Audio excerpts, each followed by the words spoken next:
બનાસકાંઠા જિલ્લાના દિયોદરમાં જાહેરમાં પશુની બલી ચડાવવાનો video social મીડિયામાં વાયરલ થવાનો મામલો।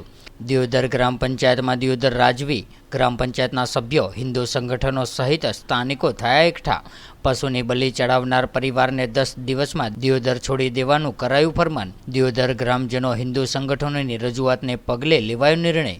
5 દિવસ પહેલા શીખ ધર્મના લોકોએ જાહેરમાં પશુની કતલ કરતો વિડીયો કર્યો હતો વાયરલ।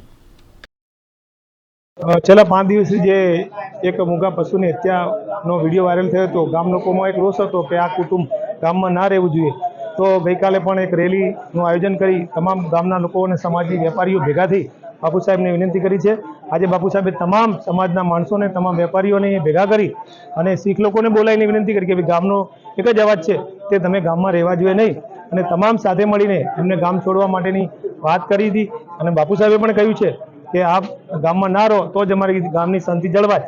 અને જે આજે નિર્ણય કર્યો છે ખરેખર ગામ માટે એક સારી વાત છે। સાથે તમામ સમાજો, તમામ યુવાનો ભેગા થઈને જે દિયોદરની શાંતિ જાળવવા માટેનો પ્રયત્ન છે, ખરેખર એક સરાહનીય કામ કર્યું છે।